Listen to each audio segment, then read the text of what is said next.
আলাইকুম, আমি চাঁদনি চলে আসলাম নতুন একটা ভিডিও নিয়ে। আর আজকে সকালবেলা ঘুম থেকে উঠে এখন ব্রাশটা পরেই ফোনটা হাতে নিয়েছি, যে ব্রাশটা পরেই ফোনটা হাতে নিলাম তোমাদের সাথে একটু কথা বলে তারপরে বাসি কাজকর্ম করে রেডি হয়ে যাব এতে।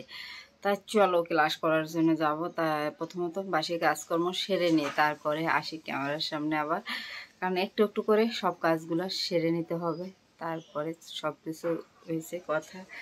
আর রাত পড়লে সারাদিন কাজ আর কাজ, আর ভালো লাগে না। যতটুকু সময় ঘুমানো থাকি রাতের বেলা ভালো থাকে। আর এই কোরবানির পর থেকে আগ থেকে এক সপ্তাহ আগ থেকে আমার ঘুমটা পারফেক্ট হয় না। কি বলবো, ঘুমটা মনের মতন একটু ঘুমাইতে পারি না। এই যে একটা বড় কষ্ট যে মনের মতন ঘুমাতে পারি। তাই চলো ঘুমাবো, মনের মতন দেয়। সামনের শুক্রবার যদি কোনো কাজ না থাকে, সামনের শুক্রবার মনের মতন ঘুমাবো। প্রথমত এখন বাসি কাজ সেরে কিছুটা সেরে রেখে তারপর রেডি হই যাওয়ার জন্য, রেডি হই।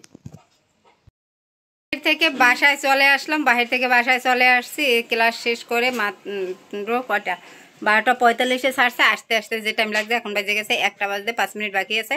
আর পানি থাকবে না, সেটা হচ্ছে কালকে থেকে লাইনে পানি আসে না। ট্যাঙ্কিতে যে পানি আছে ধরা, তার ভিতর থেকে আমার গোসলটা করে নিতে হবে। তার জন্য এখন চলে যাব ঝটপট গোসল করতে।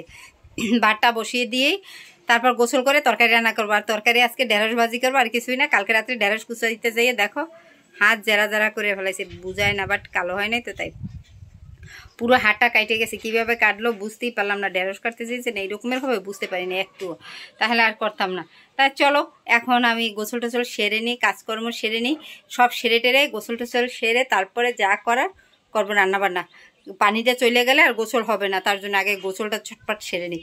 যে গোসলটা একটা ইম্পর্টেন্ট কাজ। আর আগে ভাত বসাই দিয়ে গোসলে যাবো। এই যে চাল ধুয়ে বসিয়ে দিছি, যেহেতু আমার চালটা পুরনো হয়ে গেছে তার জন্য একটু পোকায় ধরে। আজকে ক্লাসে যে একজনে জাম্বুরা দেশে খেতে 3 টুকরা নিয়ে আসছে, ভাবছি যে কাসুন্দি দিয়ে বানাই খাবো। বাদাম কটা খুঁটবো, হাটটা কেটে এখন আর বাদাম কোটার কোনো শক্তি নেই যে বাদাম কটা খুঁটবো। বাদাম কটা খুঁড়ে ভাবছিলাম ভাজবো। দেখো এসে 3টা বালতি ভরে 3 বালতি পানি রেখে দিছি। এই যে ঢেঁড়স আর পেঁয়াজ একসাথে কুচাইয়া ফ্রিজে রেখে দিছি ভাজি করার জন্য, যে কালকে এসে এটাই ভাজি করবো, আর ঝামেলা করবো না। তা আগে গোসলটা সেরে নিই, তারপরে ভাজাভাজি করবো। কিছুই খাওয়া দাওয়া করে নিই, তার জন্য একটু লুডু করে নিতে আছি, অল্প একটু, 1 প্যাকেটের না তার অর্ধেক। তাই চলো একটু গরম দিয়ে কইরা খাইয়ে নিই। রান্নাটা বসিয়ে দিয়ে বাদাম খুঁড়তে বসে গেছি, রান্না করছি। আর এই কয়টা খুঁটলাম দাঁড়াই দাঁড়াই, এই বাদামগুলো খুঁড়ছি। কারণ গ্যাসের চুলায় যদি বাদাম এরকমের করে ভাজো, তাহলে বাদামটা তাড়াতাড়ি ভাজা হয়ে যায়। তার জন্য আমি এই পদ্ধতিটা নিই, এই রকমের, তার জন্যই ভাজি। আর নাহলে করার কিছুই নেই, যেহেতু গ্যাসে রান্না করে গ্যাসের খরচটা অনেক বেশি পড়ে যাবে। এই হলো ঢেঁড়স ভাজা, আজকে এটা দিয়ে ভাত খাবো দুপুরবেলা, রাতে এটা দিয়ে চলবে। দেখতে পাচ্ছ বন্ধুরা, ভাত টাত খেয়ে এমন ঘুম দিয়েছি, একেবারে সন্ধ্যা হয়ে গেছে। উঠলাম, উঠে এখন চিন্তা করছি যে রাত্র হয়ে গেছে, তরকারি কোটা বাকি রয়েছে, তরকারি কুটে নেই কালকের জন্য। আর কি কোটাকাটি করবো এখন দেখে নাও, কালকের কোটাকাটি আজকে করে রাখতে হবে, কারণ নাহলে সময় পাই না। আদা আনছিলাম, এগুলো কাটা হয় নাই, আদাগুলো কেটে ফ্রিজে রেখে দেব। কচু কাটবো আর এটা খাবো আমি। এটা হলো রাতের খাবার, দেখতেই পাচ্ছ।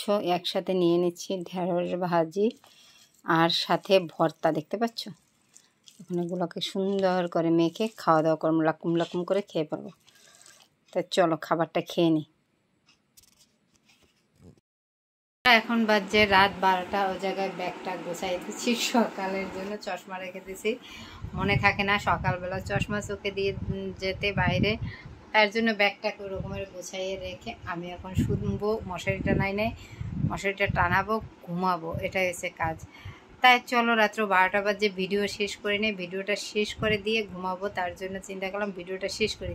আজকে যে কিতে পাইছে জানি না, কালে বসে থাকি এ জায়গায় ও জায়গায়, এতক্ষণ বসে বসে ফোন টেপাটেপি করছি, কিন্তু আমার যে টাইম চলে যেতে সেটা আমার খেয়ালই নেই।